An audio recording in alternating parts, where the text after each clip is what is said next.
సైన్యములకు అధిపతి యెహోవా నీ నివాసములు ఎంత రమ్యములు. మరొకసారి చూద్దాం. ప్రార్థన మోకరించగలిగిన వాళ్ళు మోకరించి.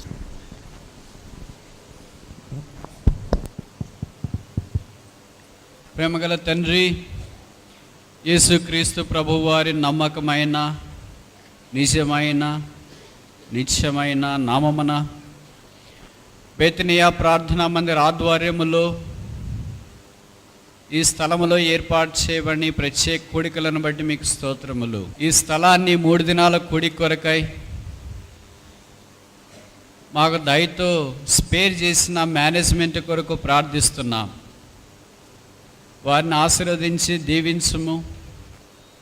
రక్షణలోనికి వారిని తీసుకుని రండి.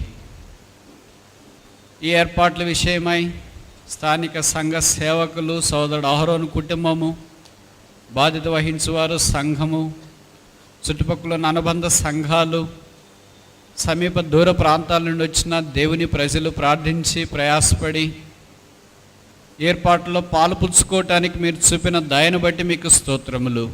ఈ సంవత్సరము కూడా మేము ఇలాగ నీ నామము చుట్టూ చేరి వచ్చే అవకాశం అనుగ్రహించినందుకు స్తోత్రములు. నేనటి దినాన రక్షణ కొరకై తీర్మానం చేసుకుని ప్రార్థనా సహాయం కోరిన వారి కొరకు ప్రార్థిస్తున్నాం.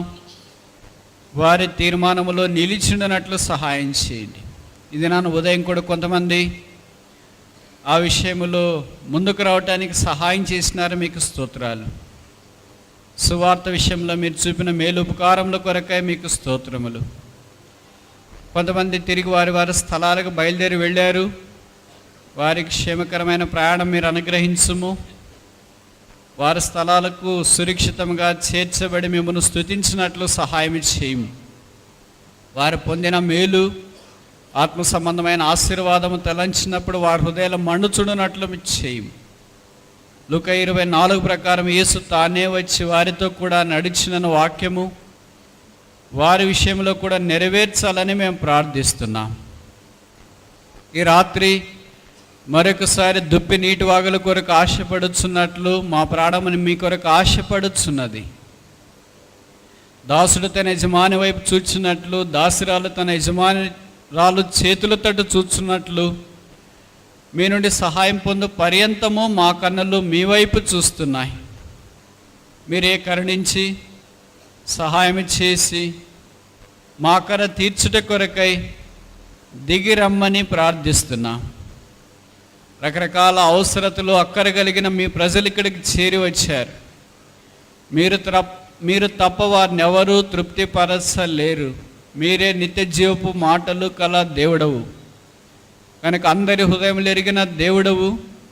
అక్కర కొలది మీరు మాట్లాడి రక్షణ లేని వారు రక్షించబడినట్లు, రక్షించబడిన వారు క్రీస్తు యేసు యొక్క కృపలోను జ్ఞానంలోనూ వర్ధిల్లునట్లు మీరు సహాయం చేయమని ప్రార్థిస్తున్నా.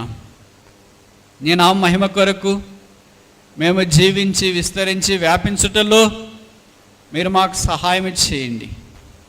నీ నామమునకే స్తుతి, మహిమ, ఘనత, ప్రభావములు ఆరోపిస్తున్నా.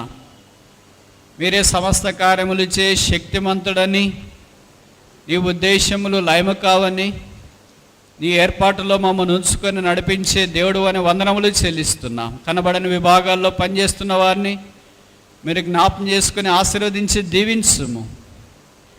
నన్ను మీరు కరుణించి కనీసం మీ సాయంకాలమైన మీ ప్రజల యొక్క సమయం పాడు చేయకుండా నా నోట మేము మాటలుంచి బుద్ధి వివేచన కలిగిన ఆత్మ అనుగ్రహించి యథార్థమైన నమ్మకమైన పరిచర్య జరిగించినట్లు సహాయం చేయి. మీ రక్తం చేత కడిగి పరిశుద్ధపరచుము. ప్రార్థన ఆలకించువాడా, మీ యొద్దకు మేము చేరి వచ్చినాం. మా ప్రార్థనకు జవాబిమ్ము. మా విజ్ఞాపన చెవి యొగ్గుము. మా ఆర్తధ్వని అంగీకరించుము. మాకు మేలు చేయట కొరకే దిగిరమ్ము. మా మధ్యలో సంచరించుము. మా మీదని మీ చొక్కాయి కప్పుము. నీ గుడారం కింద మమ్మల్ని ఉంచుము. ఏ తెగులు మాకు సమీపం రాకుండానట్లు దూరముగా ఉంచుము. మా మధ్యలోనికి మీ మహిమ దిగివచ్చునట్లు చేయము. మా కర తీర్చబడినట్లు చేయము. మా దుఃఖ దినములు సమాప్తమగినట్లు చేయము. దుఃఖము నిట్టూరు పెగిరిపోనట్టు చేయము. ఆనంద గానముతో మేము సంతోషించినట్లు కృప అనుగ్రహించుము. మాకు కాదు యెహోవా, మాకు కాదు, నీ కృపా సత్యమును బట్టి నీ నామమునకే మహిమ తెచ్చుకొనుము.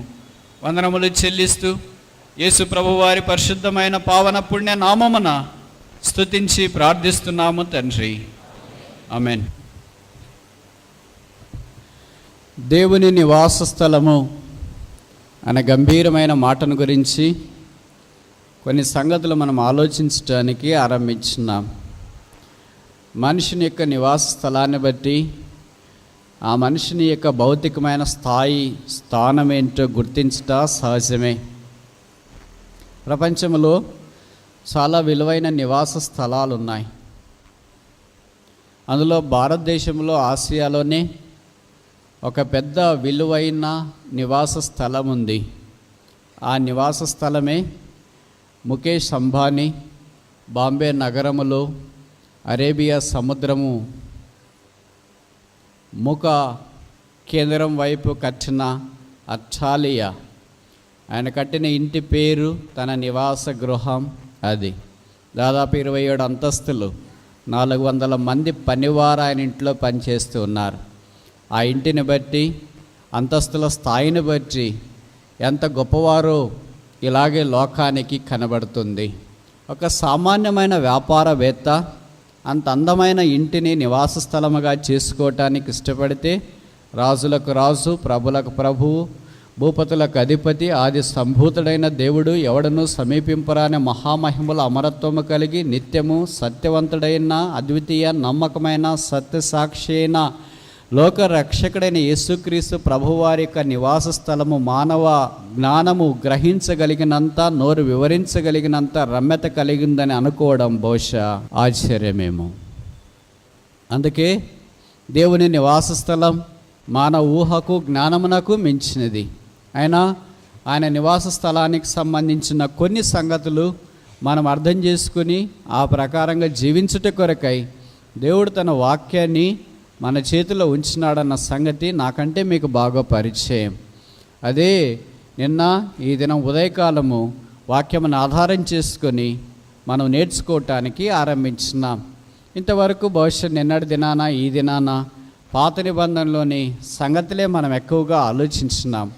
ఇది రాత్రి ఆఖరి కూడిక కనుక పాత నిబంధన ఒక్కటే చెబితే సంపూర్ణం కాదేమో కనుక మీరు అనుమతిస్తే పరిశుద్ధాత్మ దేవుడు సహాయం చేసే కొలది కొత్త నిబంధనలో కూడా ఆయన నివాస స్థలం ఎలాంటిదో మనం చూడటానికి ప్రయత్నం చేస్తాం. సాధారణంగా పుట్టినప్పటికంటే, జీవించినప్పటికంటే, మరణం దగ్గరకు వచ్చినప్పుడు ఏ స్థలంలో ఉన్నారు, ఎలాగున్నారు అనేది మనం ఆలోచించుట సహజమే. యేసు ప్రభువారు బెత్లెహేం అనే గ్రామంలో పుట్టాడన్న సంగతి మనం ఎరుగుదుము. యేసు ప్రభువారు సిలువకు వెళ్ళక మునుపు ఆఖరిగా తాను గడిపిన దినాలన్నీ కేవలం ఒక సామాన్యమైన గ్రామమే. ఆ గ్రామం పేరే బేతనియా. ఆయన పుట్టింది బెత్లెహేము, ఆయన ఆఖరి దినాల్లో నివసించింది బేతనియా. ఈ రెండు ప్రపంచ ప్రసిద్ధి చెందిన చిన్న గ్రామాలు.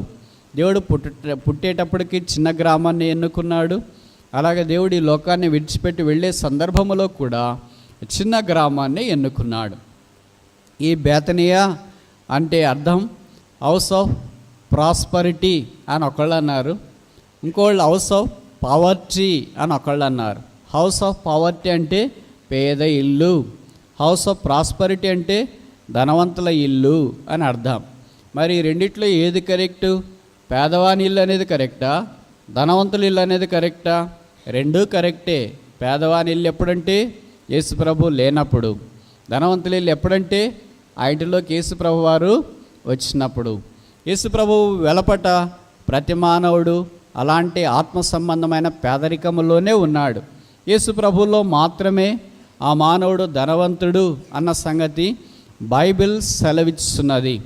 ఈ బేతనియా అనే గ్రామం యెరూషలేము పట్టణానికి అల్లంత దూరాన కనిపించే ఒలీవల కొండ ఆవల ఆవరించిన గ్రామం. ఇదో కుగ్రామం. దీంట్లో 30 ఇండ్లు దాదాపు ఆ దినాల్లో ఉండేవి. అవన్నీ మంటితో నిర్మించబడిన మిద్దెలు. ఆధునాతనమైన కిచెన్ కానీ, డైనింగ్ హాల్ కానీ, వాష్రూమ్ కానీ, సిట్అవుట్ కానీ తర్వాత మీటింగ్ హాల్ కానీ ఇలాంటివి ఏమీ అక్కడ కనిపించేది కాదు. ఇలాంటి ఒక సామాన్యమైన గృహములో యేసు ప్రభు వారు శుక్రవారము సిలువ వేయబడక మునుపు దాదాపు 4-5 రోజులు ఆ దినాల్లో అక్కడే గడిపినట్లు వాక్యం ద్వారా మనకిట్టే అర్థమవుతుంది. దేవుడు ఆ గ్రామాన్ని ఎందుకు ఏర్పాటు చేసుకున్నాడు, అది ఆయన నివాస స్థలముగా ఎందుకు ఏర్పాటు చేసుకున్నాడు, ఈ ప్రశ్నలకు కొంత సమయం గడిచే కొద్దీ మనం జవాబు చుట్టానికి ప్రయత్నం చేస్తాం. బేతనియా చాలా అందమైన చిన్న గ్రామమే, దాంట్లో చాలా రకాలైన ప్రజలు ఉన్నారు. కానీ దేవుడు ఆ గ్రామాన్ని కూడా ప్రేమించినాడు. దేవుడికి చిన్న పెద్ద, ధనవంతులు, దరిద్రులు, చదువుకున్నవారు, చదువు లేనివారు, పట్టణంలో ఉన్నవారు, పల్లెల్లో ఉన్నవారు, అందంగా ఉన్నవారు, అందవిహీనులు, ఆరోగ్యవంతులు, అనారోగ్యవంతులు అని తారతమ్యము, తేడా, పక్షపాతము అంతకంటే లేదు. బైబిల్ సెలవిస్తుంది యేసుక్రీస్తు అందరికీ ప్రభువు. ఆ యేసుక్రీస్తు ప్రభు వారు అందరికీ ప్రభువు కనుక ఆది కాండము నుండి ప్రకటన గ్రంథం దాకా భూమి మీద ఉద్భవించిన ప్రతి మానవ జాతికి యేసుక్రీస్తు ప్రభువు. ఆ మానవ జాతిలో కూర్చున్న నీవు కూడా ఉన్నావన్న సంగతి నగ్న సత్యం. మన భాగంలోనికి రావటానికి ప్రయత్నం చేస్తే ఈ చిన్న గ్రామంలో దాదాపు 30 ఇళ్ళు కలిగిన గ్రామములో లోకరక్షకుడు సింహాసనం మీద ఆసీనుడైన వాడు, మహామహుడు, పరలోక ఉన్నత స్థలములో దేవదూతల చేత, కెరూబుల చేత నిత్యము మానక పరిశుద్ధుడు పరిశుద్ధుడు పరిశుద్ధుడని ఎల్లప్పుడూ పొగడబడుచున్న దేవుడు కాలము సంపూర్ణమైనప్పుడు మానవాకారాన్ని భూమి మీదకి దిగి వచ్చే సామాన్యమైన చిన్న గ్రామములో ఉండటానికి, నివసించటానికి ఏమి తోచింది? బహుశా నేను అనుకుంటా అంతకంటే చిన్న గ్రామం ఇక భూమి మీద ఆ దినాల్లో లేదేమో, అంతకంటే పేద గ్రామం ఆ దినాల్లో లేదేమో. యేసుప్రభు యొక్క పుట్టుక పేద గ్రామమే, యేసుప్రభు యొక్క ఆఖరి దినాలు అనగా చనిపోక మునుపు గడిపిన గ్రామము కూడా పేదదే. యేసుప్రభు వారు పేదలంటే చాలా ఆశ కలిగి వారిని రక్షించి వారిని ప్రభు యొక్క రాజ్యంలో చేర్చాలని వారి కొరకై ఆ గ్రామాలుగా సువార్త ప్రకటిస్తూ వెళ్ళాడన్న సంగతి నాకంటే మీకు బాగా పరిచయం. ఈ గ్రామము యేసుప్రభు యొక్క నివాస స్థలం. యేసుప్రభు యొక్క నివాస స్థలం అంటే ఎంతో రమ్యమైంది కదా. మరి చిన్న గ్రామంలోనే ఉన్నాడు. ఎన్ని రోజులు? దాదాపు 5 రోజులు. ఆఖరి వారమంతా అక్కడే ఉన్నాడు. ఆ తర్వాత అదే స్థలములో నుండి గొప్ప అద్భుతాలు దేవుడి భూమి మీదకి చూపించాలని సంకల్పించినాడు. సరే, మెట్టికి గ్రామం యొక్క సంగతి ఏంటి? ఆ గ్రామం ఏ జ్ఞాపకం చేస్తుంది? ఆ గ్రామం ద్వారా మనం నేర్చుకున్న ఆత్మీయమైన సత్యాలు ఏంటి? ఇలాంటి కొన్ని ప్రశ్నలకు ఈ 1 గంట సేపులో జవాబు చుట్టానికి ప్రయత్నం చేస్తాం. ఆ బేతనీయ గ్రామం అంటే దేవుని సంఘమే. ఆ బేతనీలో ప్రజలంటే దేవుని యందు విశ్వాసం ఉంచిన వారే. ఆ ఊరు వెళ్ళాడంటే యేసుప్రభు వారు దేవుని సంఘానికి వెళ్ళాడు అని అర్థం. ఆ ఊర్లో ఎలాంటి వాళ్ళు ఉన్నారు? అసలు ఈ బేతనీ అనే మాట ఎక్కడ ఆరంభమైంది, ఎక్కడ ముగించబడింది? ఈ మామూలు మనకు 5 ప్రశ్నలు ఉన్నాయి కదా. మొదటి ప్రశ్న, బేతనీ అనే మాట బైబిల్లో ఎన్నిసార్లు రాయబడింది? రెండో ప్రశ్న, బేతనీ అనే మాట పాత నిబంధనలు ఎన్నిసార్లు రాయబడింది? మూడో ప్రశ్న, బేతనీ అనే మాట కొత్త నిబంధనలు ఎన్నిసార్లు రాయబడింది? నాలుగో ప్రశ్న, బేతనీ అనే మాట బైబిల్లో మొదటిసారిగా ఎక్కడ రాశారు? ఐదో ప్రశ్న, ఆఖరి ప్రశ్న, ఈ బేతనీ అనుభవంలో మనం ఉన్నామా? ఈ ప్రశ్నలన్నీ మనకు బాగా పరిచయము. కానీ ఈ ప్రశ్నకు జవాబు మీరు చెప్పడం ఇంత చిన్నదానికి బాగుండదు కనుక నేనే చెప్పడానికి ప్రయత్నం చేస్తా. బేతనీ అనే మాట బైబిల్లో లేదా బేతనీ అనే ఊరు బైబిల్లో కనీసం 9 సార్లు రాయబడింది, 9 times. అది పాత నిబంధనలు ఒక్కసారి కూడా రాయబడలేదు. ఆ 9 సార్లు కొత్త నిబంధనలోనే రాయబడింది. అది కూడా దాదాపు సువార్తల్లోనే రాయబడింది. అపొస్తలుల కార్యము నుండి బేతనీ అనే మాట మనకు కనిపించదు. ఈ యేసుప్రభు వారు శరీరాకారంలో భూమి మీద ఉన్న ఈ దినాల్లోనే దాదాపు 9 సార్లు బేతనీ అనే మాట వాడబడుతూ వచ్చింది. మొదటిసారి బైబిల్లో బేతనీ అనే మాట ఎక్కడ కనిపిస్తుంది? మత్తయి సువార్త, గాస్పల్ అకార్డింగ్ టు మాథ్యూ, మత్తయి సువార్త 21వ అధ్యాయం 17వ వచనం. Matthew chapter 21 verse 17. మత్తయి 21:17, మత్తయి 21:17, మాథ్యూ 21 verse 17. వారిని విడిచి పట్టణము నుండి బయలుదేరి బేతనీకి వెళ్ళి అక్కడ బస చేసెను. అంటే ఏంటి? అక్కడ నివాసము చేసెను. మనం ఆలోచించే మాట ఏంటంటే, సైన్యములకు అధిపతిగా యెహోవా నీ నివాసములు నీ బస చేసే స్థలములు, నీ మందిరావరణము, నీ తేజోమహిమ నివసించే స్థలము ఎంత రమ్యములు. ఎక్కడ బస చేశాడు? పట్టణములో నుండి పల్లెటూరుకి వెళ్ళాడు. సాధారణంగా ఆ పగలంతా పల్లెటూరులో పని చేసుకొని రాత్రి పట్టణాలకు వచ్చేవాళ్ళని మనం చూస్తాం. చూడండి, నిడదవల్లో చాలామంది కాపురాలు పెట్టి చుట్టుపక్కల గ్రామాలకు వెళ్ళి ఉద్యోగాలు చేసుకొని సాయంకాలం అయిపోయిన వెంటనే తిరిగి పట్టణానికి వస్తుంటారు. అలాగే రాజమండ్రి లాంటి పట్టణంలో వాళ్ళ కాపురాలు ఉండి చిన్న చిన్న గ్రామాలకు వెళ్ళి సాయంకాలం పూట తిరిగి ఆ పట్టణాలకు వస్తున్నారు. కానీ యేసు ప్రభువుకి మనకి ఎప్పుడు రివర్స్ గేరు కదా. ఆయన ఏం చేస్తాడో దానికి ఖచ్చితంగా 180 డిగ్రీలు ఆపోజిట్గా మనం చేస్తాం. బైబిల్లో మనం ఏం చేయాలని రాయబడిందో దానికి ఖచ్చితంగా 180 డిగ్రీలు ఆపోజిట్గానే చేస్తుంటాం. యేసుక్రీస్తు ప్రభు వారు ఏం చేశాడంటే పగలంతా యెరూషలేములోని దేవాలయంలో ఉంటూ ఆ యెరూషలేములో ప్రకటిస్తూ ఆ యెరూషలేములో సంచరిస్తూ సాయంకాలం అయిపోయిన తర్వాత ఆ పట్టణాన్ని ప్రజలను విడిచి ఆ యెరూషలేముకి అల్లంత దూరాన ఉన్న బేతనీకి వెళ్ళి అక్కడ బస చేశాను. ఆ ఊర్లో ఏముంది? ఏసీ ఉందా? అంతఃపురం ఉందా? అందమైన ఇల్లుందా? సముద్ర తీరం ఉందా? ఆహ్లాదకరమైన రివర్ ఫ్రంట్ ఉందా? ఆశ్చర్యకరమైన అందాల పురుకొల్పే ఆరబోసిన అందాల పరపు లాంటి అరకు లోయ ఉందా? ఏమీ లేవు అక్కడ. బోసిపోయిన మంటి మిద్దెలతో నిర్మించబడిన ఒక చిన్న గ్రామం. అక్కడ యేసుక్రీస్తు ప్రభు వారు ఉండటానికి ఇష్టపడ్డాడు. మెట్టుకు ఇప్పుడు సంగతి ఏంటంటే ఆ ఊరిలో ఎలాంటి ప్రజలు ఉన్నారు? సరే, చాలా ఆత్మీయులు ఉన్నారు, అందుకే యేసుప్రభు అక్కడికి వెళ్ళాడు అనుకోవటానికి లేదు. ఆ ఊర్లో ఎంతమంది ఉన్నారంటే, ఎలాంటి వాళ్ళు ఉన్నారంటే 30 ఇళ్ళు అంటే ఎలాంటి వాళ్ళు ఉంటారు? 30 రకాల వాళ్ళు ఉంటారు కనీసం. ఇంటికి ఒక రకం వేసుకున్న 30 ఇళ్ళలో 30 రకాలు. మొదటి రకం ఏంటి? కట్టబడిన గాడిద ఇలాంటివి కూడా అక్కడ కట్టబడి ఉన్నాయి. రెండో రకం ఏంటి? గురిడి వాళ్ళు కూడా అక్కడ ఉన్నారు. మూడో రకం ఏంటి? కుష్ఠరోగులు కూడా అక్కడ ఉన్నారు. నాలుగో రకం ఏంటి? పెళ్లిగాని అమ్మాయిలు కూడా అక్కడ ఉన్నారు. ఐదో రకం ఏంటి? విడిచిపెట్టబడిన వాళ్ళు అక్కడ ఉన్నారు. ఆరో రకం ఏంటి? యేసుప్రభు అంటే ఇష్టం లేని వాళ్ళు. యేసుప్రభు వాళ్ళ ఇంట్లోకి వస్తేనే యేసుప్రభు వచ్చేసేయడాని చాలా బాధతో బయటికి వెళ్ళిపోయే వాళ్ళు ఉన్నారు. ఇలాంటి రకరకాలైన ప్రభు యొక్క సంకల్పానికి వెలపడ జీవిస్తున్న ఆ ప్రజల మధ్యలోనికి యేసుక్రీస్తు ప్రభు వారు వెళ్ళాడు. కట్టబడిన గాడిదని విడిపించడానికి కూడా యేసుప్రభు వారు ఇష్టపడ్డాడు. కుష్ఠరోగిని బాగు చేయడానికి ఇష్టపడ్డాడు. అందుకే ఆ గ్రామంలో కుష్ఠరోగులు కూడా ఉన్నారు. చూడండి, మత్తయి సువార్త 26వ అధ్యాయం అనుకుంటా, 6వ వచనం. Matthew chapter 26 verse 6. మత్తయి 26:6 నేను చదువుతున్నాయా?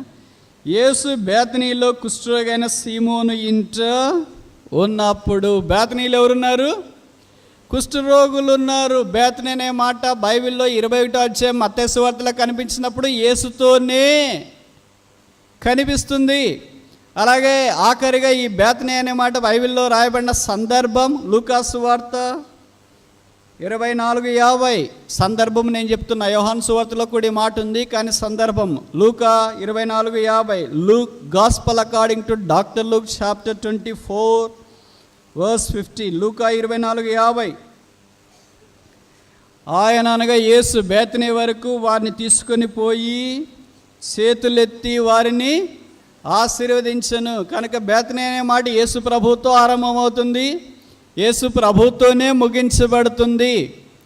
కనుక చాలా పేద ఊరు, యేసు ప్రభువును బట్టి ధనవంతులైన ఊరుగా ఇప్పుడు పేరు పొందింది. ఆ ఊర్లో ఎట్లాంటి వాళ్ళు ఉన్నారంటే కుష్ఠరోగులు ఉన్నారు. కుష్ఠరోగం అంటే పాతకాలంలో బహుశా మీలో చాలామంది గ్రామీణులు లేరు అనుకుంటా, అందుకే మీకు తెలియకపోయి ఉండొచ్చు. నేను ఒక గ్రామం నుండి వచ్చిన, మా ఊర్లో అనేవాళ్ళు దాన్ని పెద్ద రోగము అనేవాళ్ళు. నేను అనుకున్నా ఏంటా ఈ పెద్ద రోగం అంటే, అప్పుడు చెప్పారు కొన్ని రోజులు అయిపోయిన తర్వాత ఇది కుష్ఠరోగము అని అర్థమైపోయింది. ఇప్పుడు దానికంటే పెద్ద రోగాలు వచ్చాయనుకోండి, క్యాన్సర్, హెపటైటిస్ బి, తర్వాత జీకా, డెంగ్యూ, ఇలాగ రకరకాలైన ఇంకా పెద్ద రోగాలు వచ్చేసాయి. కానీ అప్పట్లో ఇవన్నీ లేనప్పుడు అదే ఒక పెద్ద రోగం. ఈ కుష్ఠరోగి అయిన సీమోను ఇంట, ఈ పేరు కూడా రాశారు. సాధారణంగా ఒక వ్యక్తి ఘోరమైన వ్యాధి ఉన్నప్పుడు ఆయన పేరు చెప్పడం ఇష్టపడరు. చూడండి, ఎవరైనా ఒక ఘోరమైన వ్యాధితో బాధపడుతున్నారు అనుకోండి, ఎయిడ్స్తో బాధపడుతున్నారు, ఆదాము అనుకోండి పేరు, ఆదామని ఎయిడ్స్తో బాధపడుతున్నాడు, ప్రభువా సహాయం చేయని ఎక్కడైనా మీరు ప్రార్థన చేసేది విన్నారా? వినరు. పేరు, ఈ ఘోరమైన వ్యాధి రెండు కలిపి చెప్పరు. ఒకవాడు చెప్తే బలహీనంగా ఉన్నాడు, సహాయం చేయని ప్రార్థన చేస్తారు. పేరు చెప్తే రోగం మానేస్తారు, రోగం చెప్తే పేరు మానేస్తారు. ఇంక ఈ రెండు చెప్పినారంటే చాలా ఫైనల్ స్టేజ్లో ఉన్నాడని ఈరోజు రేపో రెడీ చేయాలా. అందుకనే బహుశా పేరు రోగం రెండు చెప్పేస్తుంటారేమో. ఇక్కడ ఈయన పేరు సీమోను. బైబిల్లో సీమోన్లో కనీసం 9 మంది ఉన్నారు. చాలా మంచి సీమోన్లు ఉన్నారు. ఒకడేమో చెడు పుట్టినట్లు చెడు సీమోను ఉన్నాడు. అపోస్తుల కార్యాలు కనిపిస్తున్నాడు. డబ్బులు ఇచ్చి పరిశుద్ధాత్మ దేవుడు కావాలనుకుంటున్నాడు, గారడీ చేస్తున్నాడు. పేరు చాలా మంచిది, భూమిని తలకిందలు చేసి అపోస్తుల పేరు పెట్టుకున్నాడు. యెరూషలేములో యేసు ప్రభువుని చేతులు ఎత్తుకొని, నాథా నీ దాసుని రక్షణ కనులారా చూచి అవకాశం ఇచ్చినావు, ఇప్పుడు నెమ్మదిగా నీ దాసుని పోనిస్తున్నావు అన్న సిమోన్ లాంటి ప్రవక్త పేరు పెట్టుకుని ఉన్నాడు. ఇలాంటి మంచి పేర్లు, చర్మకారుడు పేతురు లాంటి వాడికి ఆతిథ్యం ఇచ్చిన సీమోన్ లాంటి వాడు పేరు పెట్టుకొని గాడి విద్య చేస్తున్నాడు. కొంతమందికి పేర్లు చాలా బాగుంటాయి, వాళ్ళ పేరు తీసేస్తే బాగుంటుంది అని అనిపిస్తుంది మనకు, ఎందుకంటే పేరుకి తగిన జీవితం లేదుగా అని. ఒకవేళ మనకి అవకాశం ఇస్తే నేను మొట్టమొదటి బైబిల్లో పేరు తీసేసేది ఎవరిదంటే ఈందే. పేరు తీసేసేదంటే మార్చేది. గాడివాడ అనే సీమోన్ పేరు మార్చేసి గాడివాడని పెడితే అయిపోద్ది, మళ్ళీ సీమోన్ ఎందుకు అని. ఈ మంచి పేర్లు చెడ్డోళ్ళకి పెట్టడం ద్వారా పేరుకే చెడుతనం వచ్చేసింది. ఈ సీమోనును దేవుడు ప్రత్యేకంగా ఇక్కడ రాసినాడు. పేరు రాసినాడు, రోగం రాశాడు. మీలో చాలామంది కుష్ఠరోగులు చూసిన వాళ్ళు ఉంటారు. ఈ చాలామందిలో కొంతమందే కుష్ఠరోగులకు సహాయం చేసిన వాళ్ళు కూడా ఉంటారు. ఆ కొంతమందిలో కొంతమందే కుష్ఠరోగులతో మాట్లాడిన వాళ్ళు ఉంటారు. ఆ కొంతమందిలో ఇంక కొంతమందే కుష్ఠరోగులకు సహాయపడిన వాళ్ళు కూడా ఉంటారు.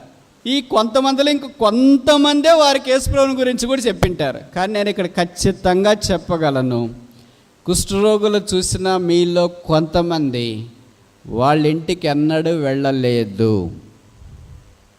ఇది వాస్తవం కాదా? కుష్ఠరోగులను ఎంతమంది చూసినారంటే చాలామంది చేయెత్తుతారు. ఇప్పుడు అదొద్దు. ఆ చూసిన వాళ్ళు వాళ్ళ ఇంటికి వాళ్ళని వెళ్ళని ఉన్నారా? లేరు. వాళ్ళ ఇంటికి వెళ్ళడమే కష్టమైపోతే వాళ్ళ ఇంట్లో వాళ్ళు తయారు చేసిన భోజనం వెళ్ళి కూర్చొని తిన్నోళ్ళు ఇక్కడ ఎవరైనా ఉన్నారా? ఎవరు లేరు. కానీ బైబిల్లో రాయబడింది ఏంటంటే, లోక రక్షకుడు, పాపమెరుగని వాడు, పరిశుద్ధుడైన దేవుడు, నిర్దోషి అయిన నిష్కళంకుడైన దేవుడు పాపాత్ముడైన మానవ దగ్గరికి ఎంత దాకా వచ్చాడంటే, ఇంకింతకంటే తక్కువైన మనుష్యుడు, నిరాకరించబడిన మనుష్యుడు, తృణీకరించబడిన మనుష్యుడు, ద్వేషించబడిన మనుష్యుడు ఇంకెవ్వరూ భూమి మీద ఉండరు. ఆ దినాల్లో కుష్ఠరోగం అనేది చాలా పెద్ద రోగం కనుక ఊరికి వలపట్టి వారిని వేయించి వాడు అపరిశుద్ధుడు అపరిశుద్ధుడు అపరిశుద్ధుడు అని కేకలేస్తూ జీవించి అలాంటి వారి ఇంటికి ఎవరైనా వెళతారా? వెళ్ళినా అలాంటి వారితో ఎవరైనా కూర్చుంటారా? కూర్చున్న అలాంటి వారు వడ్డించే భోజనం ఎవరైనా తింటారా అండి? మన ఇంట్లో భార్య భర్తలు పిల్లలే వాళ్ళకి చేయి కడుక్కుండా వడ్డిస్తుంటే పిల్లలే చెప్తారు, మమ్మీ నువ్వు చేయి కడుక్కోలేదు, మా డాడీ నువ్వు చేయి కడుక్కోలేదు. ఇంకా కొంతమంది ఏం చెప్తారంటే, చిన్నపిల్లలు అంటే ఒక 5వ తరగతి 6వ తరగతి చదివే పిల్లలు, వాళ్ళ మమ్మీ వాళ్ళ డాడీ తాగిన గ్లాస్ ఇచ్చిరే దీంట్లో తాగరంటే, మమ్మీ ఈ గ్లాసులో నువ్వు తాగావు కదా, అయితే నేను తాగను పో. డాడీ ఈ గ్లాసు నువ్వు వాడావు కదా, అయితే నేను వాడను పో. వాళ్ళ కడుపున పుట్టి 9 నెలలు మోసి బయటకు వచ్చిన తర్వాత వారి స్తన్యం మీద స్తన్యపానం చేసి బయటకు వచ్చిన వాడే, రక్తం పంచుకొని వచ్చిన వాడే వాళ్ళు వాడిన గ్లాసు ప్లేటు భోజనము తినాలంటేనే ఇష్టం లేకపోతే, ఒక కుష్ఠరోగింటికి వెళ్ళి ఒక దేవుడు, ఆకాశ మహాకాశాలు పట్టజాలని దేవుడు, సొలొమోను కంటే గొప్పవాడు, పరిశుద్ధుడు, నిత్య నివాసి, భూపతులకు అధిపతి, 7 నక్షత్రాలు చేతి పట్టుకుని 7 సువర్ణ దీప స్తంభముల మధ్య సంచరించు దురవగాహన తేజస్సు కలిగిన ఆ దేవుడు ఈ కుష్ఠరోగి ఇంట్లోనికి వెళ్ళటానికి ఇష్టపడ్డాడు. చుట్టానికి కాదు, ఫోటో తీయటానికి కాదు, డబ్బులు ఇచ్చి రావటానికి కాదు. బైబిల్లో రాసినారు, భోజనానికి వెళ్ళాడంట. వాడు భోజనం వడ్డిస్తే యేసుప్రభు ఎలాగ తిన్నాడు? అమ్మా ఇస్తారా, గడిగేశారా, భోజనం మీరే చేశారా? వాడు వడ్డిస్తుంటే బహుశా కుష్ఠరోగం అంతా చేతులుకుందేమో. ఇవన్నిట్లో యేసుప్రభు ఎలాగున్నాడు? ఎవరి కుష్ఠరోగి? నా మాట మీకు అర్థమైంది అనుకుంటే, ఎవరి కుష్ఠరోగి చెప్పరా? మీరు చెప్పరని మొక్కుబడి చేసుకుంటే నేనేం చేయలేను. ఎవరి కుష్ఠరోగి? ఆ కుష్ఠరోగి నేనే, ఆ కుష్ఠరోగులు మనమే. ఆ బేతనే దేవుని సంఘమే. ఈ సంఘాల్లో ఈ దినాన్ని ఇలాంటి వాళ్ళు ఉన్నారు. నేను భౌతికమైన కుష్ఠరోగాన్ని గురించి మాట్లాడట్లేదు, కానీ ఆత్మీయమైన కుష్ఠరోగాన్ని గురించి మాట్లాడుతున్నాను. అదే పాపము. బైబిల్లో మొదటి కుష్ఠరోగి మోషే. మోషే లాంటి గొప్ప నాయకుడు కుష్ఠరోగం యొక్క రుచి ఏంటో చూశాడు. ఆ తర్వాత దేవుడు ఆయన స్వస్థపరిచినాడు. వెంటనే పాపము ప్రతి మానవునికి రక్తములోనే బయటకు వచ్చింది. అందుకే పాపాత్ముడైన మానవుని దగ్గరికి పరిశుద్ధుడైన దేవుడు తానే దిగి వచ్చినాడు. ఎవరైనా వస్తారా? ఎవరైనా అలాంటి వ్యక్తితో మాట్లాడతారా? ఎవరైనా అలాంటి వ్యక్తిని ఇష్టపడతారా?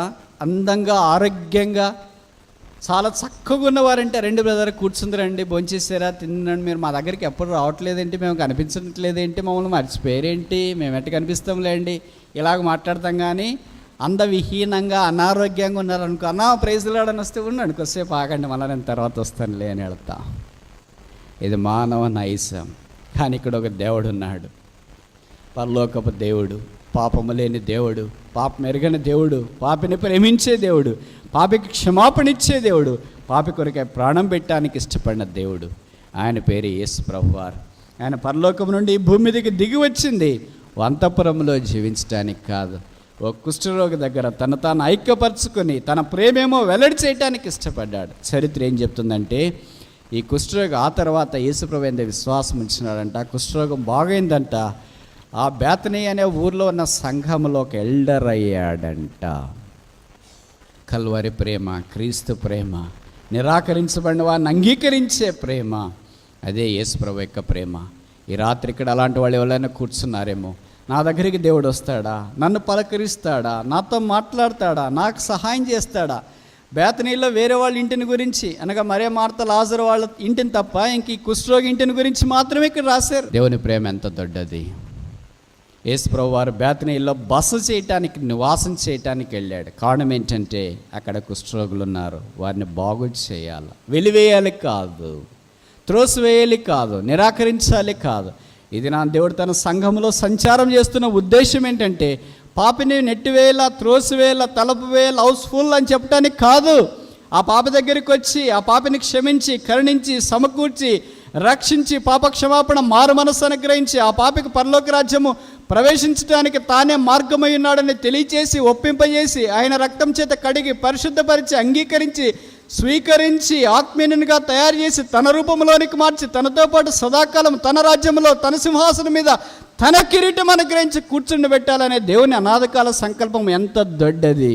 ఇదంతా ఉచితం. సైన్యములకు అధిపతి యెహోవా నీ నివాసములు ఎంత రమ్యములు. ఇప్పుడు మనం చెప్పామనుకో, కుష్ఠరోగి నివాసంలో యేసుప్రభు ఉన్నాడు, ఎంత రమ్యమో చెప్పండి అంటే ఎవరైనా చెప్తామా? కానీ కొత్త నిబంధన యేసుప్రభు యొక్క నివాసానికి ఇదొక మచ్చు తునక ఆనవాళ్ళు. ఆ వ్యక్తే నీవు నేను. ఈ దినాన పాపైన మానవుని దగ్గరికి యేసుప్రభు వారు వస్తున్నాడు.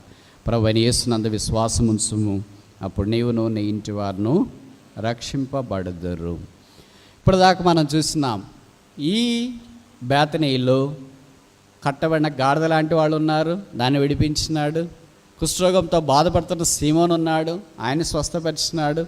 ఆ తర్వాత ఇంట్లో పెళ్లిగాని ఈ ఊర్లో పెళ్లిగాని ఇద్దరు సహోదరులు. ఆ తర్వాత యేసుప్రభుని అంగీకరించిన ఒక వ్యక్తి, ఆయన కూడా పెళ్లి కాలేదు నాకు తెలిసి, ఆయన పేరే లాజరు. యేసుప్రభు వారు వాళ్ళింటికి కూడా రావటానికి ఇష్టపడ్డాడు. బైబిల్లో యోహాను సువార్తలో మనం చూస్తాం. యోహాను సువార్త 11వ అధ్యాయం, జాన్ చాప్టర్ 11. యోహాను సువార్త 11వ అధ్యాయం 5వ వచనం. యోహాను 11:5. John chapter 11 verse 5. యోహాను 11:5.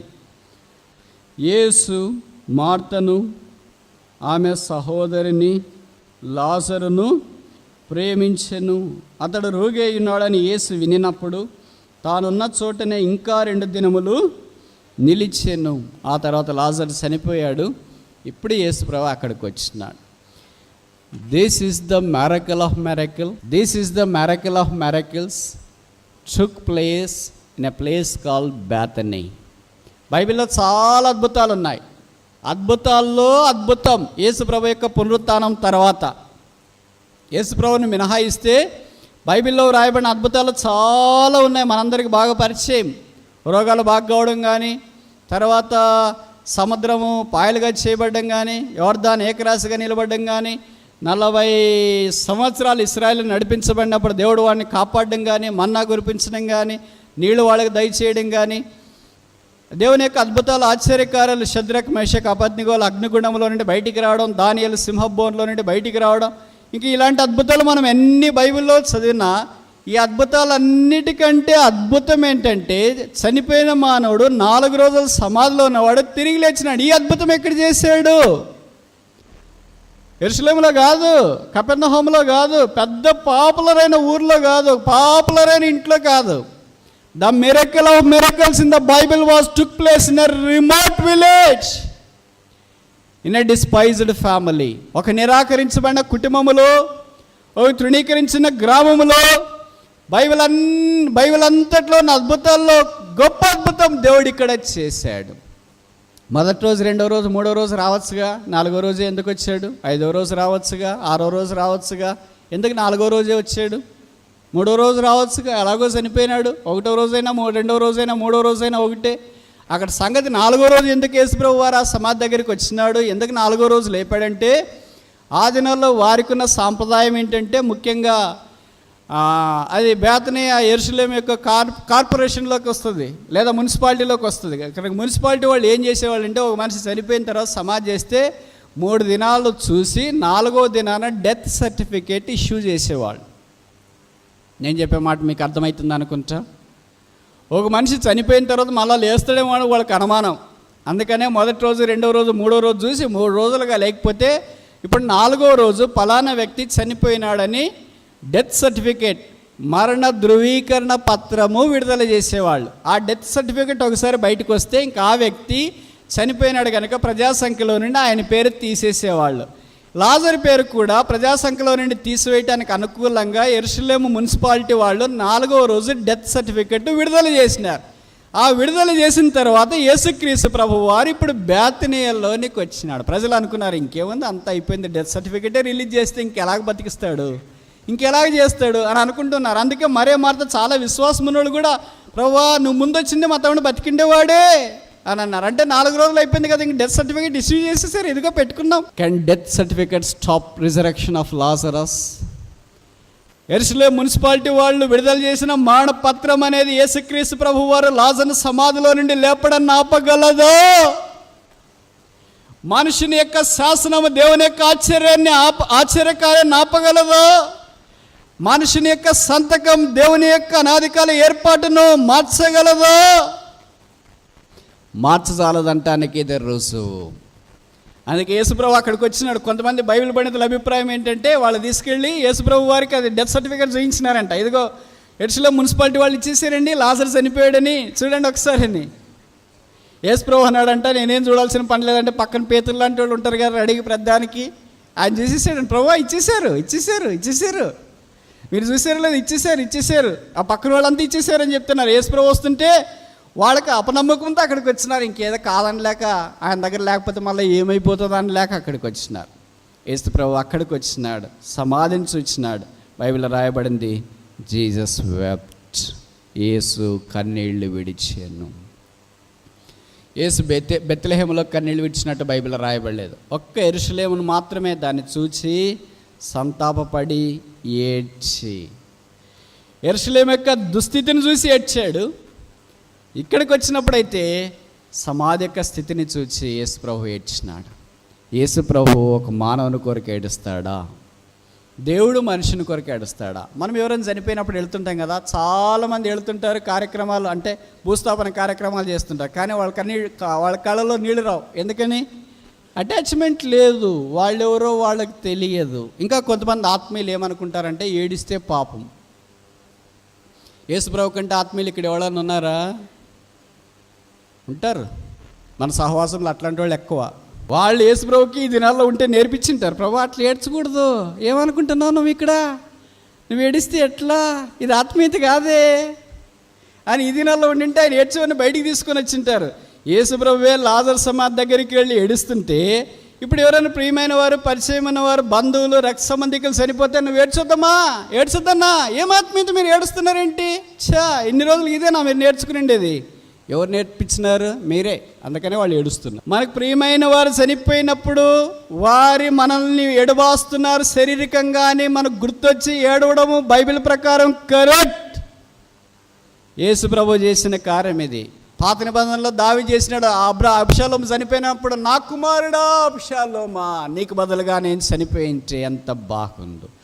శత్రువైన సౌలు చనిపోయినప్పుడు మనమైతే ఏం చేసింటాం? చాక్లెట్లు పంచింటాం, స్వీట్లు పంచింటాం, లేకపోతే అంతర్వేద పాలెం నుండి తెచ్చి పూతరేకలు పంచింటాం. తినరా, సచ్చాడు, నన్ను విసిగిస్తున్నాడు, నా ప్రాణం పట్టడానికి అన్నాడు. కానీ దావీదు ఎలాగ ప్రార్థన చేసినాడంటే, అయ్యయ్యో బలాఢ్యులు పడిపోయేరి, how the mighty have fallen. బైబిల్లో రాయబడింది, ఆయన సంతాపపడ్డాడు.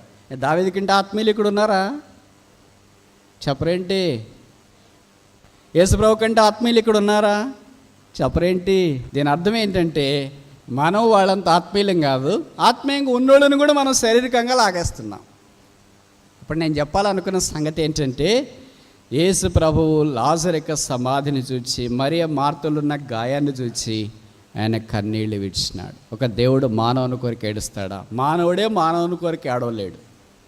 ఎన్నో సమాధి కార్యక్రమాలకు వెళ్తాం, నీట్గా తయారైపోయి వెళ్తాం, పెళ్ళికి వెళ్ళినట్లు. భూస్థాపనకు వచ్చినారా పెళ్ళికి వచ్చినారో తెలియదు. అలాగ వెళ్ళడం తప్పని నేను చెప్పట్లేదు. వెళ్తాం, నేను వాళ్ళతో వెళ్తే మాట్లాడతాం, ఆ తర్వాత అయిపోతాయి. నేను ఈ మాటలు చెప్తుంటే మీరు అనొచ్చు, దాదాపు వారంకో సావుకి వెళ్తున్నామండి, ఎన్న సావులకని ఏడవమంటారు. ఏడుమంటే ఏడుపు వచ్చేది కాదు, అది వాళ్ళతో ఉన్న అటాచ్మెంట్ని బట్టి. ఎప్పుడైనా లాజరు యేసుప్రభువుకు ప్రేమించాడండి? ఎప్పుడైనా ఒక పూట ఒక గ్లాసు నీళ్ళు ఇచ్చాడా? ఒక పూట భోజనం వడ్డించాడా?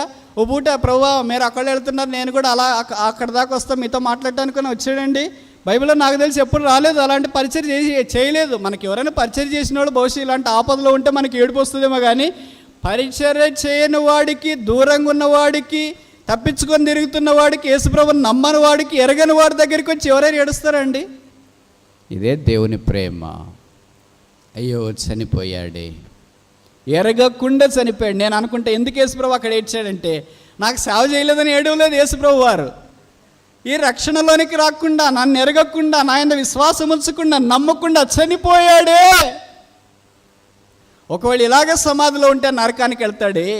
ఇంట్లో మేము ఆశ్రయం పొందాం, అనేకసార్లు మేలు పొందినాం, ఇప్పుడు ఇంట్లోనే ఒకళ్ళు నరకానికి వెళ్తే ఇంకేమైనా ఉందా? యేసు ప్రభువు కాపర్లేని గొర్రెల వల్ల ఉన్న ప్రజలను చూసి ఒక్కసారిగా చలించిపోయి ఏడ్చాడు. యేసు కన్నీళ్లు విడిచాను. ఆ తర్వాత యేసు ప్రభువు సమాధి దగ్గరికి వచ్చినాడు. లాజరస్ కంఫోర్ట్, లాజరు బయటికి రా. లాజరు పేత వస్త్రములు ధరించిన వాడే ఒక్కసారిగా బయటకు వచ్చినాడు. ఇప్పుడు లాజరు బయటకు వచ్చిన తర్వాత యెరూషలేం మున్సిపాలిటీ వాళ్ళు ఇచ్చిన డెత్ సర్టిఫికేట్ తీసుకొని వచ్చి చూయించామనుకో, బాబు నువ్వు బయటకు వచ్చేసావేంటి, ఇదిగో డెత్ సర్టిఫికేట్ ఇచ్చేసారు నీకు. ఇప్పుడు వయసు లాజర్ చెప్పవచ్చు, లేదా మనలాంటి వాళ్ళని చెప్పవచ్చు, అది క్యాన్సిల్ చేసి మళ్ళీ బర్త్ సర్టిఫికేట్ ఇమ్మని చెప్పండి. బతికి man's document is a mockery before God. ఇంకోసారి చెప్పనా? మనిషిని యొక్క శాసనము, మనిషిని యొక్క ధృవకరణ, మనిషిని యొక్క పత్రము దేవుని ఎదుట ఏంటది? మోకరి. అది చెల్లదు, అది వ్యర్థము. దేవుడు అన్నిటికంటే అధికుడు. అక్కడ అద్భుతమైన ఆశ్చర్యకరమైన కార్యం యేసుక్రీస్తు ప్రభు వారు జరిగించినారు. అది చూచి యూదులలో అనేకులు, బేతనీకి వచ్చిన అనేకుల్లో ఒక్కసారిగా ఆయన యందు భయం కలిగి విశ్వాసం ఉంచి ఆయన కొరకు జీవించడానికి ఇష్టపడ్డారు. ఇప్పుడు చరిత్ర ఏంటంటే, ఈ బేతనీలో ప్రస్తుతానికి కూడా ఇంకా సంఘం ఉందంట. ఇప్పుడు నేను ముందుకు వెళ్ళక మునుపు కొన్ని మాటలు మీకు జ్ఞాపకం చేయాలని కోరుతున్నాను. ఈ నిరాకరించబడిన సామాన్యమైన కుటుంబంలో దేవుడు ఇంత అద్భుతం చేశాడు అని బైబిల్లో రాసినారు. మనం చదువుతున్నాం, నమ్ముతున్నాం. ఇదే నమ్మితే ఈ దినాన నిరాకరించబడిన మన వ్యక్తిగత కుటుంబ సంఘ జీవితాల్లో దేవుడు ఇలాంటి అద్భుతం చేయగలడని నమ్ముతున్నామా? అబద్ధం చెప్పొద్దండి. శనివారం అన్నిటికీ తలూపేది అలవాటు చేసుకున్నారు. ఇదే ఆత్మీయత అనుకుంటున్నారు కొంతమంది. నిజమైన ఆత్మీయత వదిలేసి ఇప్పుడు మనోళ్ళని గురించి రాయాలంటే కొత్త బైబిల్ అవుతుంది. అది వాళ్ళు ఒకటి తయారు చేసినారు. ఇదంతా కష్టంగా, ఇదంతా ఆత్మీయంగా లేదు అని వాళ్ళు ఒకటి తయారు చేసుకున్నారు. దేవుడు నా జీవితంలో అద్భుతం చేస్తాడు. అయ్యో నాకేమంత చదువు లేదు, అంత ఉద్యోగం లేదు, ఒక చిన్న గ్రామంలో ఉన్నాను, గోదావరిలో, మా ఊరంటేనే చాలామందికి తెలియదే, ఒకసారి 2 సార్లు 3 సార్లు చెప్పిన అంటున్నారేంటి వాళ్ళు మా ఊరిని గురించి. ఇలాంటి ఊర్లో ఉన్న నా విషయంలో దేవుడు అద్భుతం చేస్తాడా? నాకు పెళ్ళి అవుతుందా? నాకు పిల్లలు అవుతారా? నాకు ఉద్యోగం వస్తుందా? నా చదువు కంప్లీట్ అయిపోతుందా? నేను విజయశాలిని అవుతానా? నా పరిచయం దేవుడు ఆశీర్వదిస్తాడా? నన్ను కనపరుస్తాడా? నన్ను కనికరిస్తాడా? నా మీద చేతులు ఉంచుతాడా? నన్ను ఆశీర్వదించడానికి వస్తాడా? నాకు సహాయం చేస్తాడా? నాలో మృతతుల్యమైన దానిని తిరిగి జీవములోనికి తీసుకొని రాగలడా? ఇలాంటి ప్రశ్నల పరంపరతో చేరి వచ్చిన మనందరికీ లాజరు యొక్క జీవితం నిలువెత్తటే సవాల్. నమ్మిన వారికి దేవుడిది చేయగలడని నమ్మితే ఇలాంటి అద్భుతం, ఇలాంటి చనిపోయినది నిర్జీవమైనది దేవుడు తిరిగి దాన్ని జీవంలోనికి తీసుకురావాలని కోరుతున్నాడు. అనేకసార్లు నిర్జీవమైన ఆత్మ సంబంధమైన స్థితిలో మనం ఉంటాం. జీవము కలిగిన స్థితిలోనికి మనం వచ్చినప్పుడు ఏం చేయబడతామంటే ఆయనే మనల్ని నడిపిస్తాడు. ఈ నిర్జీవంలో ఉంటాం కనుక సర్టిఫికెట్లన్నీ మన దగ్గర పెట్టుకుని ఉంటాం. మన సర్టిఫికెట్ ఇదిగో నేను చనిపోయాను, నేను నిర్జీవము, నాలో ఏ ఇష్టము, ఏ మంచి, ఏ మేలు, ఏమి నాకు లేదు. కీర్తనకాడు అన్నాడు, దేవుని ఇంటిని గూర్చిన ఆశ నన్ను భక్షించుచున్నది. దేవుని ఇంటిని గూర్చి దేవుని కొరకైన ఆశ భక్షించేటట్లు ఉదయంలో కొద్దిగా నిప్పు, రవ, స్పార్క్, వెలుగు, ప్రకాశం కలిగినప్పుడు దేవుడు దానిని వాడుకొని విస్తరింపచేసి వ్యాపింపచేయాలని కోరుతున్నాడన్న సంగతి మర్చిపోకూడదు. మీ బైబిల్లో యోహాను సువార్త 11వ అధ్యాయంలో దేవుడు లాజరును లేపిన అద్భుత కార్యం రాస్తుంటే అది బైబిల్కి మాత్రమే పరిమితం కాదు. నా జీవితంలో, నా కుటుంబంలో, నా స్థానిక సంఘములో నేను చేరి వచ్చే దగ్గర దేవుడు ఇలాంటి అద్భుతం కూడా చేయగలడని నేను నమ్ముతున్నానని నమ్మగలిగినప్పుడే ఇది సాధ్యం. ఇప్పుడు బైబిల్ చరిత్రలో ఎవరు లాజరు గురించి మాట్లాడినా, ఎవరు చనిపోయిన వారిని లేపినారని మాట్లాడినా ఖచ్చితంగా లాజరు గురించి మాట్లాడాల్సిందే, ఆ బేతనీయ గురించి మాట్లాడాల్సిందే. ఇప్పుడు బేతనీయ యొక్క పేరు యేసు ప్రభు బెత్లెహేము తర్వాత అంత పేరు ప్రఖ్యాతిలోనికి వచ్చింది. కారణం ఏంటంటే దేవుని యొక్క అద్భుతాలు, ఆశ్చర్యకార్యాలు. మనం ఆత్మీయమైన స్థితిలో ఇంకా ఎదగకపోతే ఆయన నమ్మలేం. నమ్మకపోతే నీవు నమ్మిన ఎడల దేవుని మహిమ చూతూ. మనం నమ్మట్లేదు కనుక మహిమ చూడలేకపోతున్నాం. మహిమకు బదులుగా ఏం చూస్తున్నాం? మరణం. మీలో చాలామంది దేవుని వాక్యంలో రాయబడిన ఒక సందర్భం మీకు తెలుసు. యెహెజ్కేలు గ్రంథములో అక్కడ ఒక నది ఉంది. ఆ నది ప్రవహిస్తూ వస్తుంది. ఆ నీళ్ళు వచ్చినాయి. మొదటి దశలో పాదముల దాకా వచ్చినాయి, రెండో దశలో మోకాళ్ళ దాకా వచ్చినాయి, మూడో దశలో నడుము దాకా వచ్చినాయి, నాలుగో దశలో ఈదలేనంత లోతైపోయినాయి. అంటే ఈదే అంతా లోతైపోయినాయి అనుకోండి. ఇప్పుడు ఈ 4 దశలో 4 జ్ఞాపకం చేస్తున్నాయని తెలుసు. ఒకవేళ 4వ దశలో ఉన్న నాకు ఈత రాకపోతే ఏమైతా? పాదాల దాకా నీళ్ళు వస్తే పర్వాలేదు బయటపడతా, మోకాళ్ళ దాకా నీళ్ళు వస్తే పర్వాలేదు బయటపడతా, నడుము దాకా నీళ్ళు వస్తే బయటపడతా. కానీ చాలా నీళ్ళు వచ్చేసాయి, ఈదలేనంత నీళ్ళు వచ్చేసాయి. ఇప్పుడు నాకు ఈత రాకపోతే నా సంగతి ఏంటి? చెప్పరేంటి? ఈత రాకపోతే డెత్, మరణం. ఇప్పుడు ఈత వస్తే ఏంటి? లైఫ్, జీవం. అదే రక్షణ, అదే యేసు ప్రభుతో నడక. ఈద కలిగినంత నీళ్ళు వచ్చినప్పుడు నీళ్ళే 2 పనులు చేస్తాయి. అంతదాకా 2 పనులు మనమే చేయాల. ఈద కలిగినన్ని నీళ్ళు వచ్చినప్పుడు నీళ్ళు 2 పనులు చేస్తాయి. దాంట్లో మొదటి పని ఏంటంటే నా బరువు ఆ నీళ్ళే మోస్తాయి. ఇంకోసారి చెప్పనా? ఈదేటప్పుడు నేను నీళ్ళు బరువు మోసినాను, చెరువు బరువు మోసుకున్నా, కాలువ బరువు మోసుకొని వచ్చినా అని చెప్పేవాళ్ళు ఇక్కడ ఎవరైనా ఉన్నారా? ఈదేటప్పుడు నీ బరువు ఆ నీళ్లు మోస్తాయా, నీళ్ళు బరువు నువ్వు మోస్తావా? చెప్పరేంటి? నీళ్ళే నీ బరువు మోస్తున్నాయి. ఈదనప్పుడు, పాదాలు దాక్కున్నప్పుడు నీ బరువు నువ్వే మోసుకోవాలా, మోకాళ్ళ దాక్కున్నప్పుడు నీ బరువు నువ్వే మోసుకోవాలా, నడుము దాక్కున్నప్పుడు నీ బరువు నువ్వే మోసుకోవాలా. ఎప్పుడైతే ఈదగలిగిన నీళ్ళు వచ్చినాయో అప్పుడు నీ బరువు నువ్వు మోయవలసిన పని లేదు. అందుకే యేసుప్రభువు అన్నాడు, ప్రయాసపడి భారం మోసుకుని సమస్త జనులారా నా దగ్గరండి, నేను మీకు విశ్రాంతి కలగజేతును. ఆయన భారము తీసివేయడానికి వచ్చినాడు. అనేకసార్లు మన భారం మనమే మోసుకొని మీ చింత యావత్ ఆయన మీద వేయుడి అంటే అర్థం ఏంటి? నీళ్ళలో పడండి అని. పడితే ఎట్లా? ఈత రావాలిగా. ఈత రాకపోతే ఏమవుతాం? తేలుతాం. ఈత వస్తే ఏమవుతాం? నీళ్ళలోనే ఉంటాం. కనుక మొదటిది ఏంటంటే ఆ రక్షించబడిన తర్వాత యేసుప్రభు ఎదిగిన అనుభవంలోకి వచ్చినప్పుడు ఆ నీళ్ళే మనల్ని నడిపిస్తాయి. ఆ నీళ్ళే మనం బరువు మోస్తుంది. ఆ నీళ్ళే యేసుప్రభు. అందుకే కింద వచనంలో రాశాడు 9 అనుకుంటా, ఈ నది ఎక్కడ పారును అక్కడ సమస్తము బ్రతుకు. ఇప్పుడు నీళ్ళు మొదట ఏం చేస్తాయంటే నా బరువు మోస్తాయి. నీళ్ళు మన బరువు మోసేటప్పుడు నాకు చాలా బరువు ఉండింది అని ఎవరైనా అనుకున్నారా? చాలామంది ఇక్కడ ఈత వచ్చేవాళ్ళు ఉంటారు, బ్రదర్స్ సిస్టర్స్. మన భారతదేశంలో తక్కువ అనుకో, పాశ్చాత్య దేశాల్లోనైతే సిస్టర్స్ ఎక్కువ ఈత కొట్టేవాళ్ళు. నేను ఈతున్నప్పుడు ఆ నదిలో కానీ, ఆ కాలువలో కానీ, ఆ చెరువులో కానీ నా బరువు నేనే మోసుకున్నాను అనేవాళ్ళు ఇక్కడ ఎవరైనా ఉన్నారా? లేరు. బరువు నీళ్లు మోస్తాయి. రెండవది ఏంటి, నువ్వు ఎంత తేలికైపోతావు అంటే ఒక చాపిల్ల దొన్నాడు దూరుతావు. ఇక్కడ ఉన్నావు, ఇప్పుడు నేను ఇక్కడ చెప్పే మనకు గాలిలో ఒకసారి డైవ్ చేయి బ్రదర్ అని, డైవ్ చేసేవాళ్ళు ఇక్కడ ఎవరైనా ఉన్నారా? ఒకసారి డైవ్ చేసినారు, ఇక్కడి నుండి పై నుండి కింద నుండి డైవ్ చేస్తే ఏమవుతుంది చెప్పరేంటి? ఇదేంటి గ్రీకు సంస్కృతి మాదిరి ఆలోచిస్తారు. డైవ్ చేస్తే ఏమవుతాయి? గాయాలవుతాయి, రక్తం వస్తుంది, చనిపోతావు. అదే నీళ్ళు ఉన్నాయనుకో, డైవ్ చేస్తే ఏమైతే గాయాలు అవుతాయా? రక్తం వస్తుందా? చనిపోతారా? అవుతారా కాదా? మరి ఏం చేస్తుంది? ఇవన్నీ రాకుండా ఏం చేస్తుంది?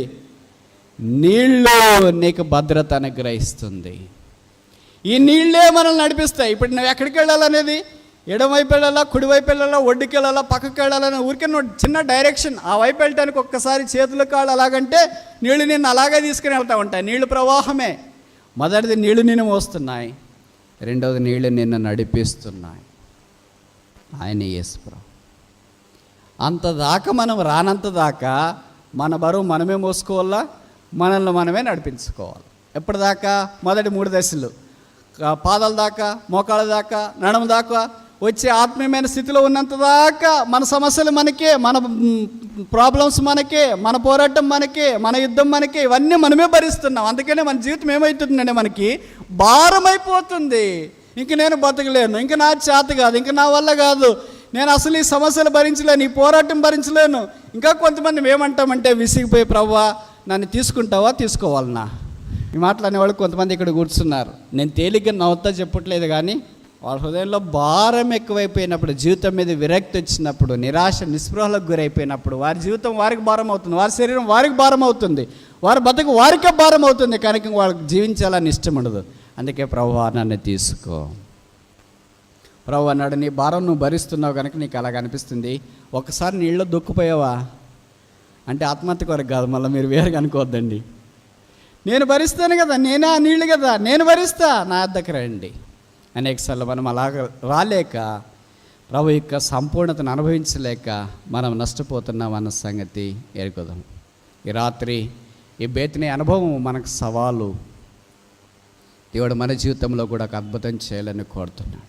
అందుకే ఈ బేతనీ దాకా మనం ఇందాక చదివాం కదా, లూకా 24:50, ఆయన వారిని బేతనీ దాకా తీసుకుని వెళ్ళి చేతులెత్తి, ఆయన చేతులెత్తితే ఏముంది? ఆశీర్వాదం ఉంది. మనం చేతులెత్తితే ఏముంది చెప్పండి? చేతులెత్తేవాళ్ళు రేషన్ కార్డు కొరకు కాదు, భార్య మీద, భర్త మీద, పిల్లల మీద, ఇరుగు పొరుగు వారి మీద చేతులెత్తేవాళ్ళు చెప్పొచ్చు. ఇప్పుడు మనం చేతులెత్తితే, పేతురు చేయెత్తినాడు మల్కు మీద, ఏమైంది? గాయమైంది. మనం చేతులెత్తే వేరే వారికి గాయాలు అవుతాయి, దేవుడి చేతులెత్తే వేరే వారికి ఆశీర్వాదం వస్తుంది. ఆయన చేతులెత్తినాడు, ఆయన కళ్ళెత్తినాడు, ఆయన తలెత్తినాడు. మనము కళ్ళెత్తిన అపాయమే, చేతులెత్తిన అపాయమే, తలెత్తిన అపాయమే. అందుకే అన్ని దించుకొని ఉంటేనే మంచిది. ఆయన తలెత్తినాడు. ఎప్పుడు తలెత్తినాడు?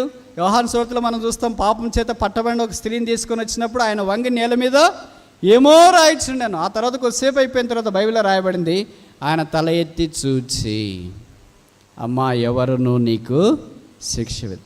ఆయన తలెత్తితే క్షమాపణ వచ్చింది, మనం తలెత్తితే బహుశా నష్టం ఉంది. ఆయన కన్నులెత్తి లాజరు సమాధి దగ్గరికి వచ్చిన మిగతా సందర్భాల్లోనే ఆయన కన్నులెత్తి, రొట్టెలు తీసుకున్నప్పుడు కన్నులెత్తి, తండ్రి నీవు నా ప్రార్థన ఎప్పుడు ఆలకించినావని నేను నిన్ను స్తుతిస్తున్నాను. కన్నులెత్తితే సమాధిలో నుండి బయటకు వస్తున్నారు. కన్నులెత్తితే రొట్టెలు 5,000 మంది పురుషులు భోజనం చేసేటట్టు అయిపోతున్నాయి. ఆయన కన్నులెత్తితే ఆశీర్వాదంలోనికి వస్తున్నారు. ఆయన చేతులెత్తితే ఆశీర్వాదం, తలెత్తితే పాపక్షమాపణ, ఆయనే ఒక ఆశీర్వాదం. ఇప్పుడు ఆఖరిగా ముగింపులో మాట ఏంటంటే, ఈ ఒలివల కొండ దగ్గరున్న ఈ బేతనీ నుండి ఆయన అద్భుతం చేయడం మాత్రమే కాదు, ఆయన పైకి కొనిపోబడ్డాడు. అందుకే చూడండి, అపోస్తుల కార్యాలు 1వ అధ్యాయం. ఆ మాట అక్కడ లేదు, కానీ ఇంప్లైడ్ మీనింగ్. అపోస్తుల కార్యాలు 1వ అధ్యాయం 11వ వచనం, acts of the apostle chapter 1 verse 11. Galilee మనుషులారా, మీరెందుకు నిలిచి ఆకాశం వైపు చూస్తున్నారు? మీ యొద్ద నుండి పరలోకమునకు చేర్చుకునబడిన ఈ యేసే ఏ రీతిగా పరలోకమునకు వెళ్ళుట మీరు చూచితురో ఆ రీతిగానే ఆయన తిరిగి వచ్చునని వారితో, గలిలయ మనుష్యులారా, ఆయన ఒలివ కొండ మీద నుండి ఆరోహణమయ్యాడు, అనగా బేతనీయ దగ్గర నుండి ఆరోహణమయ్యాడు. తిరిగి అక్కడికే ఆయన రాబోతున్నాడు. ఆయన సంఘము కొరకే వదిన రాబోతున్నాడు. సంఘాన్ని తీసుకుని వెళ్ళటానికి రాబోతున్నాడు. ఆ సంఘం అంతా ఆయన కొరకు సిద్ధపరచబడినప్పుడు, ఆయన వచ్చినప్పుడు ఆయన చూస్తాం కనుక ఆయన వలే ఉంటాం, ఆయన వలే మనం మార్చబడతాం, రేపపాటున మనం కొనిపోబడతాం. కాగా సదాకాలం మనం ఆయనతో కూడా ఉంటాం. అప్పుడు బైబిల్లో ప్రకటన గ్రంథం 23 చెప్పబడినట్లు, ఇదిగో దేవుని నివాసము మనుషుల మధ్య, behold the tabernacle of God is among man. ఇది రక్షించబడిన వారి సంగతి. ఇంకా రక్షణ లేని వారు, యేసు ప్రభువుని ఎరగని వారు, పాపక్షమాపణ మారు మనసు పొందని వారు ఇంకా ఇక్కడ కొంతమంది ఉన్నారు. యేసు ప్రభు వారు ఈ దినాన్ని వస్తే మన సంగతి ఏంటి? యేసు ప్రభుని ఎదుర్కోవడానికి సిద్ధమేనా? యేసు పాపల రక్షకుడు, పాప క్షమాపణ నీయటానికి భూమి మీదకి దిగి వచ్చినవాడు, నీ దగ్గరికి వచ్చినాడు. నువ్వంటే ఆయనకు ప్రేమ. నువ్వెంత చిన్న ఊర్లో ఉన్నా, చిన్న ఉద్యోగమైనా, చిన్న చదువైనా, చిన్న సామాన్యమైన జీవితం జీవిస్తున్నా, దేవుడు నిన్ను ప్రేమిస్తున్నాడు కనుక నీ యొద్దకు వచ్చి నిన్ను బాగు చేసి నీతో నివాసం చేసి నీ హృదయంలో ఉండాలని ఆ దేవుడు కోరుతున్నాడు. అందుకే ఆయన ఈ భూమి మీదకి వచ్చి మన పాపలన్నీ భరించడానికి సులువు మీదకి వెళ్ళి శిలువలో దీనుడిగా వేలాడి, తల మీద ముళ్ళ కిరీటం, ముఖమంతా ఉమ్మి, చేతుల్లో మేకులు, దేహమంతా కోడ దెబ్బలు, ప్రక్కలో బల్లెపోటు, కాళ్ళలో మేకులు, ఆ శిలువలో వేలాడుతూ నా దేవా నా దేవా నన్ను ఎందుకు చేయించితవని కేకలేసి రక్తం కార్చి చనిపోయి సమాచేబడి తిరిగి మృత్యుంజయుడే లేచాడు. ఇదిగో నేను మృతుడనైతిని కానీ యుగాయుగముల సజీవుడనై ఉన్నానని సెలవిచ్చిన దేవుడు రాక మానాడు. ఓ దినం ఆయన వచ్చినప్పుడు యేసు ప్రభు నువ్వు ఎరగకుండా ఉంటే, పాపక్షమాపణ మార మనసు పొందకుండా ఉంటే, ఇక్కడున్న అమ్మగారు, నాన్నగారు, అన్నగారు, తమ్ముడు, అక్క, చెల్లి, సేవకుడు, బోధకుడు ఇలాంటి మీటింగులకి నీ వచ్చి కూడా రక్షణ పొందకుండా నరకానికి వెళితే, అది నన్ను ఘోరమైన స్థితి. అయ్యో ఆ మీటింగ్లకు వెళ్ళానే, వాక్యం విన్నానే, నాకు ఈ సంగతులు తెలిసే కానీ నేను అంగీకరించలేదే, మమ్మీ, డాడీ, అంకుల్, అన్నా, అక్క, అది నన్ను నీ దగ్గరకు వచ్చి నీకు సాయం చేయటానికి ఎవ్వరు రారు, ఎవరు అక్కడికి రావటానికి వీలు లేదు. ఆ భయంకరమైన నరకం తప్పించుకోవడం కొరకే యేసు ప్రభు వారు రక్తము కార్చాడు. ఆయన నిన్ను ప్రేమిస్తున్నాడు. ఈ ప్రేమ నీకొద్దా? ఒక వాస్తవమైన కథ చెప్పి నేను ముగించడానికి ప్రయత్నం చేస్తా. అదొక ఊరు. ఆ ఊరిలో భార్యాభర్తలు ఉన్నారు. వాళ్ళకు ఒక చిన్న కూతురు ఉంది. బహుశా ఆ పాప 5వ తరగతి చదువుతుంది అనుకుంటా. ఒకే కూతురు కనుక అల్లారు ముద్దుగా ఆ పాపను వారు పెంచుకున్నారు. రోజులు గడుస్తున్నాయి. ఆ పాపకు బొమ్మలు అంటే చాలా ఇష్టం కనుక రకరకాల బొమ్మలు తెచ్చినారు. మొదటిది ఏంటి, జంతువుల బొమ్మలు తీసుకొని వచ్చినారు.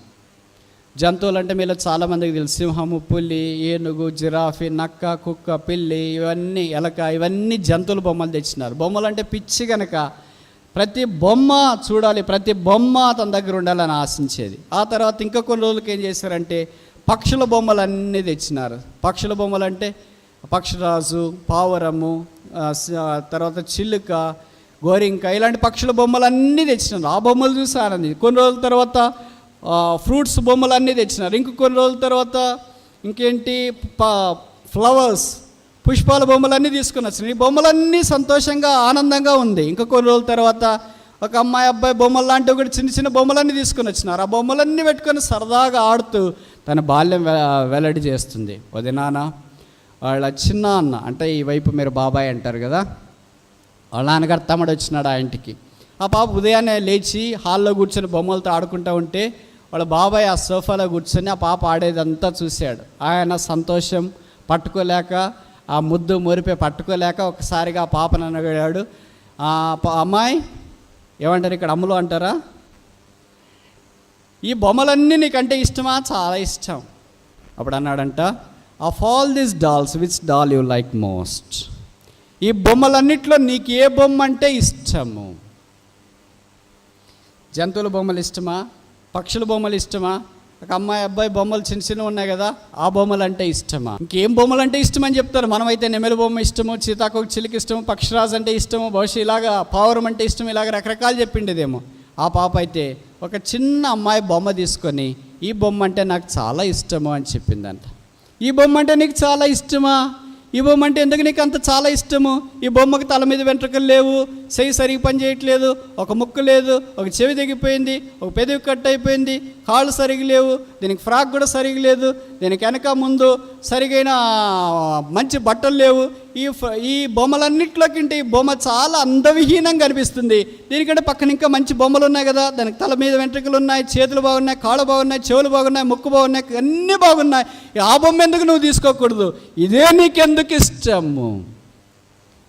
అప్పుడు ఆ అందవిహీనమైన బొమ్మ నాకెందుకు ఇష్టం అంటే ఆ పాప చెప్పిన జవాబు, if I do not love this doll, nobody else in the world would love this doll. ఇంకోసారి చెప్పనా? If I do not love this doll, nobody else in the world would love this doll. ఈ అందవిహీనమైన బొమ్మ నేను ప్రేమించకపోతే ఈ ప్రపంచంలో ఎవరు ప్రేమించారు? బట్ దేవుని ఎదుట మనమంతా బొమ్మల్లాంటి వాళ్ళ. సరే అని అందం కానీ, ఆకర్షణ కానీ, ఆశీర్వాదం కానీ, జ్ఞానం కానీ ఏమీ లేదు. పైనుండి కింద దాకా అందవిహీనమే. దేవుడి దగ్గరికి వెళ్ళి మనం అడిగామనుకో, దేవా ఎందుకు నన్ను ప్రేమిస్తున్నా? బహుశా దేవుడిచ్చే జవాబు, నేను నిన్ను ప్రేమించకపోతే భూమి మీద ఎవరు ప్రేమించారు. ఈ రాత్రి ఈ దేవుని ప్రేమ అంగీకరిస్తావా, నిరాకరిస్తావా? మోకరించండి, ప్రార్థన చేస్తాం.